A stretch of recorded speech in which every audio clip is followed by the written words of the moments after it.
दोस्तों, आप सबનું हार्दिक अभिवादन है।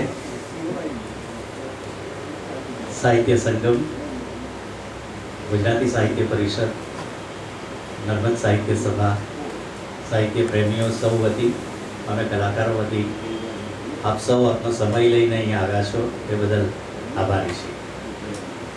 એપ્રિલ મહિનામાં આપણે આ શ્રેણીની શરૂઆત કરી હતી દોસ્તો। એનો આ 7મો મણકો છે। ગુજરાતી ભાષાને વાંચે ગુજરાત નિમિત્તે વિશ્વની મહાન નાટ્ય કૃતિઓને અને સાહિત્યિક કૃતિઓને સમજવાનો ગુજરાતી ભાષામાં આપણો આ પ્રયાસ છે। આપણે શરૂઆત કરી હતી દુનિયાના મહાનતમ નાટ્યકાર વિલિયમ શેક્સપિયરના ધ કિંગ લિયરથી। એપ્રિલ માસ હતો। ડેથ ઓફ એ સેલ્સમેન ત્યારબાદ આવ્યું આર્થર મિલર। આ હોલની શરૂઆત થઈ તે પહેલાં આપણને ધ પિગ્મેલિયન મળ્યું જ્યોર્જ બર્નાર્ડ શો સાહેબનું। અમારા મિત્ર જનક નાયકની નવલકથા ઉપર પણ આપણે આ કાર્યક્રમ જ્યારે આ હોલનું રિનોવેશન થયું ત્યારે તરસ વિશે વાત કરી। મહાકવિ કાલિદાસના અદ્ભુત ઉર્મી કાવ્ય મેઘદૂત વિશે આપણે વાત કરી અને ગયા મહિને આપણે ધ ડોલ્સ હાઉસની વાત કરી। આજે આપણે વાત કરીશું દુનિયાની વધુ એક ખ્યાતનામ કૃતિ 6 characters in search of an author, પિરાંદલનું આ નાટક। આ નાટક વિશે અને લેખક વિશેની જાણકારી મેળવીશું। આપ સૌને શરૂઆતથી જે બાબતે અમે આપની પાસેથી અપેક્ષા રાખીએ છીએ તે એ છીએ કે આ નાટક, આ શ્રેણી, આ નાટ્યકાર વિશે આ કાર્યક્રમના અંત ભાગમાં આપ પણ આપના વિચારો પ્રદર્શિત કરી શકો, જેથી આપણે આને મંચ પરથી રજૂ થતા કાર્યક્રમ રૂપે નહીં પણ એક સમૂહ ચર્ચા રૂપે પણ લઈ શકીએ। આપને વિચારો પ્રદર્શિત કરવાની પૂરતી આઝાદી છે। બધાએ જ સંમત થવું બધે જરૂરી નથી। તો મિત્રો, આવો શરૂઆત કરીએ। મહેન્દ્રભાઈ જોશી અમારી ટીમના યુવાન એવા સાહિત્ય પ્રેમી છે જેઓ વિગતો ભેગી કરીને આપણી સમક્ષ રજૂઆત કરે છે। તો શરૂઆત કરીશું અને એ શરૂઆત માટે મહેન્દ્રભાઈને આમંત્રણ આપીએ। ભારતભરનું સ્થાપત્ય આર્કિટેક્ચર ઇટાલીમાંથી વધુ સારું મળે છે, પરંતુ નાટકના જે સ્થાપિત મૂલ્યો હતા એને પ્રથમવાર તોડી નાખનાર પણ ઇટાલીમાંથી જ આવેલો પિરાન્દેલો। આરસ જેવો ક્યારેય મુલાયમ ન બની શક્યો, હંમેશા ખરબચડો રહ્યો છે। એને સમજવો થોડો અઘરો લાગે તેવો પિરાન્દેલો છે। શરૂઆતમાં ખૂબ જ લોકોની ટીકાનો ભોગ બનેલો, મૃત્યુ સુધી ટીકાઓનો સામનો કરવો પડેલો, કદાચ આખું જીવન ટીકાઓ વચ્ચે જ વિતાવેલું Pirandello. Bold and brilliant revolution of the drama and the stage. જન્મ 28 જૂન 1867, મૃત્યુ 10 ડિસેમ્બર 1936। એનો પ્રાથમિક અભ્યાસ, તેની એક નોકરાણી હતી। એના ઘરમાં પિતાની આર્થિક સંપત્તિ ખૂબ જ વિશાળ, આર્થિક પરિસ્થિતિ ખૂબ જ સારી હતી। તેમાં એક મારિયા સ્ટેલા નામની એક વયસ્ક સ્ત્રી હતી। એના પાસેથી એણે પ્રાથમિક શિક્ષણ મેળવ્યું અને મારિયાએ તેને સાહિત્ય તરફ વાળ્યો। એના પરિણામે માત્ર 12 વર્ષની ઉંમરે તેણે એક ટ્રેજેડી લખી। આ એક મારિયા નોકરાણીના પ્રતાપે 1880માં તેમનું કુટુંબ પાલેમોમાં સ્થાયી થાય છે। તે શહેરમાં ઘણા બધા લેખક મિત્રોના સંપર્કમાં આવે છે, કવિઓના સંપર્કમાં આવે છે અને 19મી સદીની ઇટાલીની કવિતાઓનો ગહન અભ્યાસ કરે છે અને શરૂઆત થાય છે એના સાહિત્ય સર્જનની। 1897માં રોમની એક યુનિવર્સિટીમાં એ સૌંદર્ય શાસ્ત્રના પ્રાધ્યાપક તરીકે જોડાય છે। અહીંયા થોડા સમયમાં એણે 6 ઉત્તમ નવલકથાઓ, તે સમયે ખૂબ જ લોકપ્રિય બનેલી નવલકથાઓ આપી। તેમાં the old man and the young, suit, one, none and 100,000 ખૂબ જ લોકપ્રિય બનેલી હતી। કેટલીક અત્યારે પ્રસિદ્ધ, અત્યારે આપણને વાંચવા પણ મળતી નથી, સમયમાં ક્યાંય ગુમ થઈ ગયેલી છે। એના ખ્યાતનામ નાટકો, પિરાન્દેલો કવિ તરીકે કે લેખક કવિ તરીકે કે નાટ્યકાર તરીકે જેટલો સફળ થયો છે એના કરતાં અનેક ગણો એ નાટ્ય લેખક તરીકે સફળ થાય છે. ઈસવીસન 1918 થી 1935 વચ્ચે એના લખાયેલા નાટકો નેકેડ માસ્ક નામથી પ્રસિદ્ધ થાય છે. તેમાં right you are, if you think you are, જો એના ટાઇટલ જ આપણને વિચારતા કરી મૂકે તેવા છે. To clothe the naked, Henry fourth, the life I gave you. તેના નાટકોની એક ખૂબી એ હતી કે તત્કાલીન સમાજમાં એ ખૂબ જ શરૂઆતમાં ખૂબ જ નિષ્ફળ નીવડ્યા. જ્યારે નાટક ભજવાતું હતું ત્યારે સ્ટેજ નીચે બેસેલા લોકો ચિત્કાર પાડી ઉઠતા હતા કે આ શું ચાલે છે, બંધ કરો. લોકો 5 મિનિટમાં તો હોલ છોડીને જતા રહેતા હતા. પરંતુ એની સફળતા ઘણી મોડી મળી હતી. મુસોલિની સાથે સંપર્કમાં આવે છે અને તેમનું આ એક વિધાન, a fascist because I am Italian, Italian છું તો ફાસિસ્ટ હોવાનો છે. અને દરેક વિવેચકને અને આ એક જ નાનકડા વિધાનથી જડબાતોડ જવાબ આપેલો. કેટલાક આરોપો એવા હતા કે લોકપ્રિયતા મેળવવા માટે એ મુસોલિનીનો સહારો લે છે. આગળ જતા એ સાબિત કરી આપે છે કે મારી મુસોલિની પ્રત્યેની જે વફાદારી હતી તે હું એક ઇટાલિયન છું એને કારણે હતી, નહીં કે મારે સફળતા હાંસલ કરવી હતી એટલા માટે. એ આગળ કહે છે કે I have tried to tell something to other man without any ambition except perhaps that of earning myself for having better bond. આ લેખક જ્યારે અવસાન પામે છે ત્યારે એના ઘરમાં એકલો જ હોય છે. એની આખરી ઈચ્છા પણ છે. એની આખરી ઈચ્છા ખૂબ જ જાણવાલાયક છે, ખૂબ જ નાટ્યાત્મક છે. એણે એવું કહેલું કે મારા ડેડ બોડીને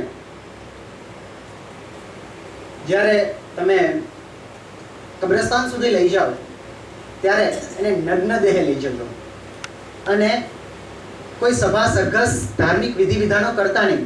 એક કોચમાં એક માત્ર ચલાવનાર કોફિનમાં મારું નેકેડ બોડી રાખજો. ફૂલ કંઈ રાખવાની જરૂર નથી. હું જેવી રીતે આવેલો એવી જ રીતે જવા માંગુ છું. એની આખરી ઈચ્છા હતી અને એણે વિલ પણ કરી રાખેલું હતું. પરંતુ ફાસિસ્ટોના અને તે સમયના ખ્રિસ્તીઓને કંઈ આ ગમ્યું નહીં. એની આખરી ઈચ્છા પણ પૂરી કરવામાં આવી નહીં. એક ફાસિસ્ટ બ્લેક શર્ટ વિના કેમ આ દુનિયામાંથી વિદાય લઈ શકે? એટલે એની ડેડ બોડીને બ્લેક શર્ટ પહેરાવવામાં આવ્યો.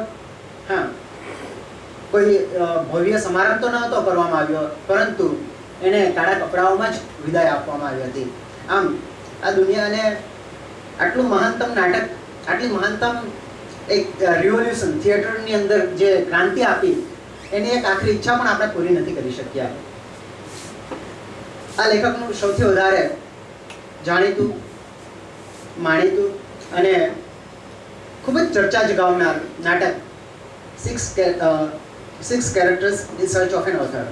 નામ જ આપણને કંઈક અલગ લાગે છે.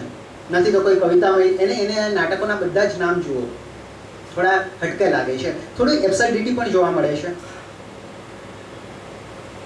આ નાટકથી એ જગતભરમાં જાણીતા બનેલા અને નોબેલ પારિતોષિક વિજેતા જાહેર થયેલા ઇન 1934.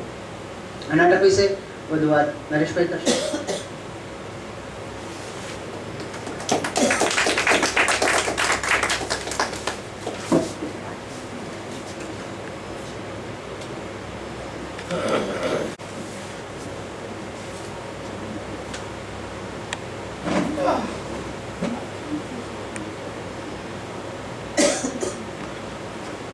લેખકની શોધમાં 6 characters in search of an author. Luigi Pirandello. Mahendrabhai આપણને એમના વિશે, એમના જીવન વિશેની અડચતી વાતો કરી. આ માણસ જુદો હતો. મને એ વાતનો પણ આનંદ છે કે આજે આપણી સાથે આપણા પણ શ્રેષ્ઠ લેખક જ્યોતિ વૈદ્ય પણ છે. But sir, would you like to say about Mr. Pirandello at this stage કે પૂરું થાય ત્યાર પછી? પૂરું થાય ત્યાર પછી. ફાઇન. તો તો we'll focus on this particular play with your permission, sir. તો આ નાટકને જરાક એનું પાત્ર જ્યારે લેખકને શોધવાના માટે આવે એ વાતને જરાક સમજવાનો પ્રયત્ન કરીએ મિત્રો. આ નાટકને ઇટાલિયન લેખક લુઈગી પિરાન્દોલોએ લખ્યું હતું. તે સટાયરિકલ ટ્રેજી કોમેડી પ્રકારનું ગણાય છે. સટાયરિકલ કટાક્ષમય, સમાજ પરના, માનવ જીવન પરના કટાક્ષ યાને એની હાંસી ઉડાવવી. ટ્રેજી કોમેડી વૈદ સાહેબ સાથે અત્યારે જ અમે વાત કરી કે જેનો અંડરકરન્ટ આંતર પ્રવાહ કરુણ છે અને સપાટી પર આપણને એનું હાસ્યની વાતો લાગે છે. That is tragicomedy. આ એના તદ્દન સાદા અર્થો છે, એની વધારે વ્યાખ્યામાં ન જઈએ. પહેલીવાર આ નાટક રોમ, ઇટલીમાં 1921માં ભજવાયું. બ્રોડવે પર અંગ્રેજીમાં એ 1922માં રજૂ થયું. અને શરૂઆતમાં જ્યારે 1921માં રોમમાં ઇટાલિયન ભાષામાં રજૂ થયું, એનું એ શીર્ષક પણ જુદું હતું, જેનો અર્થ થતો હતો 6 characters in search of an author. અને તે વખતે એને બહુ ઠંડો આવકાર મળ્યો. મહેન્દ્રએ કહ્યું તે પ્રમાણે લોકોએ ચાલુ નાટકે ઊભા થઈને is this a made house, શું આ પાગલખાનું છે, એવા પ્રકારની બૂમાબૂમ પણ કરી. અને એક વાત એવી પણ બની કે નાટકનો પહેલો શો હતો. નાટ્યકાર ખૂબ જાણીતા હતા અને ખૂબ અપેક્ષાઓ આ નાટકે જગાડી હતી, એટલે થિયેટર હાઉસફુલ હતું. પણ આ નાટકને રજૂ કરતાં કરતાં એમાંની જે વાતો હતી તેનાથી ઓડિયન્સ લગભગ 2 ભાગમાં વહેંચાઈ ગયેલું. કેટલાક એવા હતા જે આ નાટકના મુદ્દાની જોરદાર ટીકા કરતા હતા અને એ ટીકા પણ આર્મચેરની માફક નાટક પૂરું થાય ત્યાર પછી ચર્ચા પર લઈશ એવી રીતે નહીં, પણ ખુલ્લેઆમ એ લોકો કેટલા અકળાયા કે ડિસ્ટર્બ થયા હશે કે ઊભા થઈને લેખકનો ચાલુ નાટકે વિરોધ કરતા હતા. અને બીજી બાજુ ઉપર કેટલાય લોકોએ આ કંઈક નવા પ્રકારની, આ કંઈક પ્રયોગાત્મક વસ્તુ છે અને કલાકારોને એ રજૂ કરવા માટેની આઝાદી મળવી જોઈએ. એ કલાકારોનો અધિકાર છે, વધારેમાં વધારે આપણને ન ગમે તો ઉઠીને ચાલ્યા જવું જોઈએ એનો વિરોધ દર્શાવવા માટે. આ 2 પ્રકારના ઓડિયન્સના પ્રવાહને લીધે ત્યારે એક સંઘર્ષ જેવું વાતાવરણ થયું. વાત ત્યાં સુધી વધી કે લેખક મહાશય પોતાની દીકરીની સાથે પોતાના નાટકનો પહેલો શો જોવા આવ્યા હતા. એમને ઇમરજન્સી એક્ઝિટમાંથી ખસેડીને લઈ જવા પડ્યા ચાલુ નાટક દરમિયાનમાં, કે જેથી એમને કોઈ એમની સાથેનું કંઈ અભદ્ર વર્તાવ ન થાય. તો આવી રીતે આ નાટકની શરૂઆત થઈ હતી અને પાછળથી એ નાટકના સારા પ્રતિભાવ મળ્યા. ખાસ કરીને મિલાનો શહેરમાં એ ભજવાયું ત્યારબાદ આ નાટક વિશે લોકોએ કંઈક નવી દ્રષ્ટિ સાંપડી હોય તેવી રીતે એને જોવાનું પસંદ કર્યું. અને 1925માં યાને નાટક શરૂ થયાના 4 વર્ષમાં આ નાટકની 3જી આવૃત્તિ પુસ્તક રૂપે થઈ. ત્યારે પિરાન્દલોએ આ નાટકમાં પોતે શું વાતો કરવા માંગે છે એ અંગેની પ્રસ્તાવના પણ લખી. આવું પણ ભાગ્યે જ જોવા મળે છે. ત્યાં તો લેખક પસંદ કરે છે કે મારે જે કહેવું છે, જ્યોતિ વૈદ્યને મેં વારંવાર આવી રીતે રંગમંચ પર વાતો કરતા સાંભળ્યા છે કે પોતાની સ્પીચ આપતી વખતે માત્ર આટલું જ કહે કે એક લેખકને જે કહેવું છે તે પોતાના નાટક દ્વારા કહે છે. મારું નાટક કહેશે મારે શું કહેવું છે. અને કેટલાય લોકો પોતાની કૃતિને રજૂ કર્યા પછી અમે રમૂજમાં એના માટે શબ્દ વાપરીએ છીએ કે ટેક્સ્ટ બુક પછી ગાઈડ બહાર પાડતા હોય તેવી રીતે સમજાવે છે કે આ તમે જોયું કે નહીં, આની પાછળનો મને મારો જે ઈરાદો હતો એ તમને સમજાયો કે નહીં, આ પ્રતીકોથી તમે પરિચિત થયા કે નહીં. આ પ્રકારની વૃત્તિ પણ કલાકારોમાં હોય છે. એ બીજું કશું જ નથી, એમનું એક્સપ્રેશન છે. અને ક્યારેક એ એક્સપ્રેશનથી કદાચ આંતરિક ભીતિ સેવતા હોય કે મેં જે કહ્યું છે તે પ્રેક્ષક સુધી ન પહોંચ્યું હોય તો હું આ રીતે પણ સમજાવું. પણ આ લેખકે શરૂઆતની અંદર પોતાના આ નાટકમાં પ્રિફેસમાં આ વાતો નહીં કરી, પણ 3જી એડિશન 2 મુદ્દાઓ બહાર આવે છે કે 4 વર્ષમાં આ નાટકની 3 આવૃત્તિઓ થઈ. એ યુરોપમાં નાટક લોકો માત્ર જોતા જ નહોતા પણ નાટકો વંચાતા પણ હતા તેની એક પ્રતીતિ કરે છે. અને 1921નો સમયગાળો છે જ્યારે ટેકનોલોજી અને વાહન વ્યવહાર અત્યારે છે તેટલા ઝડપી નહોતા, છતાંય 3 વર્ષમાં 4 આવૃત્તિ થવી આ લેખકની લોકપ્રિયતાનો આપણને આનાથી અંદાજ આવે છે. અને તેમાં એમણે પ્રિફેસમાં આ નાટક અંગેની સમજૂતી આપવી પડી એવું વાતાવરણ 4 વર્ષમાં આ નાટકમાં ઊભું થયું. આ નાટકને જરાક સમજવાનો પ્રયત્ન કરીએ તો એ બહુ અલગ પ્રકારનું છે. જેમ કે નાટકની શરૂઆતમાં એક નાટક મંડળી તેમના નાટકની પૂર્વ તૈયારી રિહર્સલ્સ કરતી હોય છે અને એ શરૂ જ થતી હોય છે. એક ડિરેક્ટર છે અને થોડા એક્ટર્સ છે અને તે લોકો કોઈ એક નાટકની પૂર્વ તૈયારી રિહર્સલ કરતા હોય તેવું દ્રશ્ય ભજવાય છે. અને એ નાટક પણ ઇન્સિડેન્ટલી પિરાન્દાલોએ પોતાનું જ એક આગલું નાટક હતું મિક્સી ટપ, તે મિક્સી ટપનું જ એક દ્રશ્યનું રિહર્સલ ચાલતું હોય એવું બતાવ્યું હતું. આપણે ત્યાં આ પ્રકારનું રાજ કપૂર સાહેબે વારંવાર કર્યું છે. એમણે પહેલા આગ બનાવી, પછી વરસાદ બનાવી, પછીની ફિલ્મના ગીતોની અંદર આગ અને વરસાદના રેફરન્સીસ વારંવાર આવતા હોય. એ એમને માટે એવું કહેવાતું હતું કે he was a showman. હમણે પણ એ વૃત્તિ રાખી કે પોતાના જ આગલા નાટકનું એક દ્રશ્યનું રિહર્સલ થતું હોય કે જેથી એ નાટક અંગેની પણ વાત દર્શક સુધી પહોંચી શકે. અને અણધારી રીતે આ રિહર્સલ ચાલતું હોય છે ત્યારે 6 અજાણ્યા વ્યક્તિઓ દાખલ થાય છે અને એ લોકો આવીને નાટકના દિગ્દર્શક પહેલા એની સાથે પૂછપરછ કરે કે ભાઈ તમે કોણ છો. નાટકના માટે એટિકેટ એવું કહે છે કે કોઈ ટીમ જ્યારે પૂર્વ તૈયારી કરતી હોય ત્યારે આપણે જવું ન જોઈએ. એ ટીમને પૂરતી સ્વતંત્રતા મળવી જોઈએ, પૂરતું એકાંત મળવું જોઈએ. દિગ્દર્શક અને કલાકારો ભેગા થઈને નાટકને તૈયાર કરે તે થવું જોઈએ. મને મારા મિત્ર કપિલદેવ શુક્લે કહેલી એક વાત યાદ આવે છે. એમણે એવું કહેલું કે એક સંસ્થાના માટે જ્યારે હું નાટક તૈયાર કરતો હતો ત્યારે એમણે એવો આગ્રહ રાખેલો કે તમારે મને રિહર્સલ બતાવવા પડશે, હું રિહર્સલમાં પણ આવીને બેસીશ. અને કપિલે એવું કહેલું કે તમને ભલે અભદ્ર લાગે પણ શું તમે કપડાં બદલતા હશો ત્યારે મને ઊભો રહેવા દેશો? મારું જે નાટકની પૂર્વ તૈયારી થતી હોય છે તે આ પ્રકારની પ્રક્રિયા છે અને હું નથી ઈચ્છતો કે તે વખતે બીજા કોઈએ ત્યારે હાજર રહેવું જોઈએ. અને અમે જે તૈયારી કરીએ છીએ ત્યાર પછી તમે જે નાટક જોવું છે ત્યાર પછી તમે જે કહેશો તે અમને 20 લાગે. તો આ પ્રકારની વાતમાં એકાએક આ 6 જાણ્યા જણ આવી જાય ત્યારે લેખક, ખાસ કરીને દિગ્દર્શક અને પેલા કલાકારો ડિસ્ટર્બ થાય. પહેલા તો દિગ્દર્શક સાહેબ ગુસ્સે થઈ ગયા, પછી એ લોકોની સાથે પૂછપરછ કરી અને આ જે ટોળી આપ જોઈ રહ્યા છો તે પાત્રો છે અને આ પાત્રો આવીને જે વાત કરે છે, અહીંથી પિરાન્દલેનું આ નાટક કંઈક જુદા પ્રકારનું બને છે. અહીં નિયમિત નાટકની અંદર ભજવાતા દ્રશ્ય અને દ્રશ્યમાંથી શરૂ થતી ધારા પ્રવાહોની આવું કશું બનતું નથી. એકાએક 6 જણા આવીને એવું કહે છે કે અમે પાત્રો છીએ. જ્યોતિ વૈદ્ય એના વિશે વધારે વિગતે વાત કરશે કે what is the difference between a person and a character.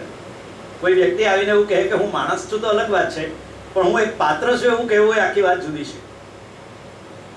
પાત્રને લેખક સર્જતો હોય છે અને આ પાત્રો આવીને એવું કહે છે કે અમે અડધા અધૂરા છીએ અને અમે એક લેખકની શોધમાં છીએ. કોઈ એક લેખક અમારામાં પૂર્ણતા લાવે એટલા માટે અમે તમારી પાસે આવ્યા છીએ કે અમે જે જીવીએ છીએ તે નાટક ભજવો.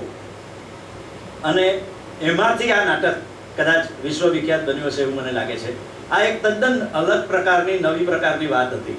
એ લોકો એવું કહે છે કે અમારી વાત સાંભળો, અમારી કથા સાંભળો અને એને તમે રંગમંચ પર રજૂ કરો. અને આ જ્યારે વાત આવી ત્યારે એ લોકોએ એ વાત સ્વીકારી હતી કે તેઓ વ્યક્તિ નથી પણ પાત્ર છે અને પાત્રની સાથેની જે કંઈ પણ ઘટના છે તે એટલી બધી મામૂલી ઘટનાઓ છે કે એ કોઈના પણ જીવનની અંદર ઘટી શકે તે સમયગાળામાં તેવી ઘટનાઓ છે. અને લેખકની શોધ કરતા કરતા તેઓ એમની કથા પૂરી થાય, યાને કે મારું પાત્ર તરીકે મારામાં એક પૂર્ણતા આવે એવી અપેક્ષા સાથે આવે છે. જે લોકો આવે છે તે લોકોમાં બાપ ધ ફાધર, મા ધ મધર. હું આગલું ચિત્ર ફરીથી આપને બતાવવા માંગીશ. આપ જે 6 પાત્રો જોઈ રહ્યા છો તેમાં ડાબી બાજુ પરથી ચોથા છે તે બાપ છે, એની બાજુમાં મા છે. આ પાત્રનું નામ નથી, એ કાંતિલાલ કે શાંતિલાલ નથી, એ બાપ છે. તેવી જ રીતે એક મા છે, ધ મધર. તેવી જ રીતે ધ સ્ટેપ ડોટર, યાને સાવકી દીકરી છે. તેવી જ રીતે એક દીકરો છે, એક છોકરો છે અને એક બાળક છે. આમ આ 6 વ્યક્તિઓ આવીને એવું કહે છે કે અમે પાત્ર છીએ, અમે અધૂરા છીએ અને અમને પૂરા કરો, અમારે લેખકને શોધવો છે. ખરેખર આપણા બધાના જીવનનો લેખક મારા મિત્રો કોણ હોઈ શકે? ઈશ્વર, ખુદા, જે આપણા જીવનને ચલાવતો હોય છે. અથવા તો આ ઋષિકેશ મુખર્જીએ જે કહેલું હતું તેની સિક્કાની બીજી બાજુ છે. એમણે કહ્યું હતું કે હમ સબ તો રંગમંચ કી કઠપુતલિયા હૈ. અને કોઈક ઉપરવાળાના હાથમાં આપણી દોર છે એ આપણને ક્યાં ક્યારે કેવી રીતે શું કરવું તે બધું કરાવતો હોય છે, અને ક્યારે કોની દોરી ખેંચાઈ જશે અને કોની એક્ઝિટ થઈ જશે તે કોઈ જાણતું નથી. આનંદમાં નાટકના જ દ્રશ્યની અંદર એમણે આ પાત્ર ને જોની વકર સાહેબ પાસેથી કરાવીને એને અમર કરી દીધા. ગુલઝાર સાહેબે એ સંવાદો લખ્યા હતા. પણ એ બતાવે છે કે આપણા સૌની એ સામાન્ય માન્યતા છે કે કોઈ એક જગત નિયંતા છે, કોઈ એક નિયતિ છે. પછી તમે એને રામ કહો, કૃષ્ણ કહો, પૈગંબર કહો, જીસસ કહો, પણ એ કદાચ આ જગતનું કશેકથી સંચાલન કરે છે. એ આખો જુદો મુદ્દો છે, એટલે એમાં વધારે વિગતે ન જઈએ. વિજ્ઞાન એવું કહે છે કે બિગ બેંગને અને ભગવાનને લેવા દેવી નથી. આજે ડૉક્ટર રમણ પાઠકે પણ એના પર બહુ સરસ મુદ્દાઓ ઉપસ્થિત કર્યા છે. આપણે એની ચર્ચા ન કરીએ, પણ in short we human being believe that કોઈ એક નિયતિ આપણને સંચાલિત કરે છે. આ પાત્રો એવું કહ્યું કે અમે હ્યુમન નથી, અમે પાત્ર છીએ, અને that is why we need an author. અમને એક લેખક જોઈએ છે. આ નાટકના દિગ્દર્શક પહેલા આ લોકોને પાગલ માને છે કે ભાઈ આવું કોઈ દિવસ બન્યું નથી, તમે મહેરબાની કરીને મને રિહર્સલ કરવા દો, મારું કામ કરવા દો, મારો સમય કોઈ કિંમતી છે, આ કલાકારોનો સમય કિંમતી છે. પણ એકબીજા સાથેની એ લોકોની દલીલબાજી થાય છે, અને એ દલીલની વાતમાં રસ પડે છે. આમ જોઈએ તો એ દિગ્દર્શક છે, એ પોતે લેખક નથી, છતાં એવું કહે છે કે વારું ચાલો, ફોર ધ આર્ગ્યુમેન્ટ સેક તમે બોલો, તમારી શું વાત છે, અને જો એ યોગ્ય લાગશે તો અમે એને નાટ્ય સ્વરૂપે રજૂ કરવાનો પ્રયત્ન કરીશું. અને આ રીતે એ એને નાટક રૂપે રજૂ કરવાના માટેની તૈયારી બતાવે છે, અને તેથી આ વાત આગળ વધે છે. અહીં પહેલો અંક પૂરો થાય છે. બીજા અંકમાં 20 મિનિટના વિરામ પછી પાત્રો અને નાટકની કંપનીના પાત્રો. અહીં જુઓ તમે, બે પ્રકારના પાત્રો છે. એક દિગ્દર્શકની સાથેના જે કલાકારો છે એ મૂળ નાટકની પ્રેક્ટિસ કરવા આવેલા કલાકારો છે, અને પેલા 6 પાત્રો જે છે તે એકાએક આવી પડેલા પાત્રો છે. તે લોકોની કથાની વાત થાય છે. પેલા દિગ્દર્શક કહે છે કે તમે જે જીવનની વાતો કરવા માંગો છો તે કરી બતાવો મને, અમે જોઈએ, અને એમાં કંઈક રસપ્રદ વાત હશે તો અમે એને ભજવીએ પણ ખરા. અને બીજી બાજુ પર પોતાના કલાકારોને એવું કહે છે કે તમે જરા ધ્યાનથી જોજો, તમારા ભવિષ્યમાં જે પાત્ર ભજવવાના આવી શકે તે આ પાત્રો છે, એટલે તમે એના મેનરિઝમ્સ વગેરે બધું જે જોવું હોય તે જોઈ લેજો. આ પરિસ્થિતિ જે પિરાન્દલોએ ઊભી કરી છે તે અદ્વિતીય હતી, અને એને કારણે કદાચ આ નાટક અન્ય નાટકો કરતાં નોખું થઈ ગયું. મેડમ પેસ નામની એક મહિલા છે જે પેલા 6 પાત્રોમાંની નથી, અને તે મહિલા આમ તો એક સ્ટોર ચલાવે છે, અને એ સ્ટોરની સાથે સાથે એવા થોડાક ઇંગિતો છે નાટકોમાં, નાટકના બીજા વિવિધ દ્રશ્યોમાં, કે એ એક બ્રોથેલ યાને એક ગણિકા ગૃહ ચલાવતા, અને એ ગણિકા ગૃહ ચલાવતા અને એના જે સ્ટોર હતો તે સ્ટોરમાં કેટલીક ઘટનાઓ એવી બને છે તેની વાત કંઈક કરવા માંગતા હોય તેવું લાગ્યું. બાપ અને સ્ટેપ દીકરી, આજે આપણે જોઈ રહ્યા છે તે દ્રશ્યની અંદર બાપ છે જે ફોરફ્રન્ટ પર પોતાના બે કાન પાસે હાથ છે, તે સ્ટેપ ડોટર યાને સાવકી દીકરી છે, અને બહુ નાનકડા દ્રશ્યને માટે દેખાય છે એવા પેલા મેડમ પેસ છે. આ માં નથી, મેડમ પેસ છે, પણ એ બહુ જ નાનકડું એક દ્રશ્ય છે. પણ આ દ્રશ્ય બહુ ભાવવાહી રીતે રજૂ થયું હશે, માટે આ ઇન્ટરનેટ પર આ નાટક કેવી રીતે રજૂ થાય છે તેનો આપણને ઝલક મળી શકે માટે આ દ્રશ્યને આપની સમક્ષ મૂક્યું છે.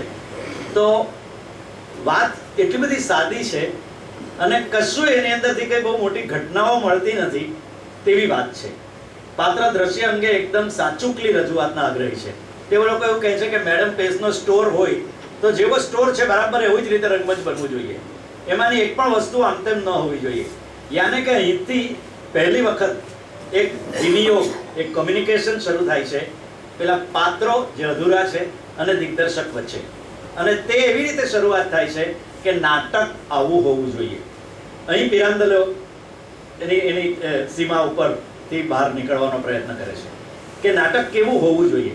દોસ્તો, મને મારી બહુ ઓછી સમજ છે, પણ મારી જે સાદી સમજ છે તે આ નાટક મહાન એટલા માટે બન્યું છે કે સાચા જીવનમાં જે બને છે તે નાટક, કે જે નાટકમાં બતાવવામાં આવે છે તે જીવન, આ આપણી હંમેશની ભ્રમણા રહી છે. જગદીશભાઈ, આપણે ફિલ્મો માટે પણ એવી વાત કરીએ છીએ કે સમાજમાં આવું બને છે માટે ફિલ્મોમાં આવે છે, કે ફિલ્મોમાં હોય છે તેવું જોઈને એની નકલ સમાજ કરતો હોય છે. આ બંને એકબીજાના પહેલો મુર્ગો કે પહેલા ઈંડા જેવી વાત છે, પણ એકબીજાની સાથે જોડાયેલા ચોક્કસ છે. પેલા જે પાત્રો છે તે પાત્રો એવું કહે છે કે બરાબર ત્યાં મેડમ પેસના સ્ટોરમાં છે તેવું જ સેટિંગ હોવું જોઈએ, જરા સરખું પણ એમાં ફેરફાર નહીં હોવો જોઈએ. અને એક બાપ અને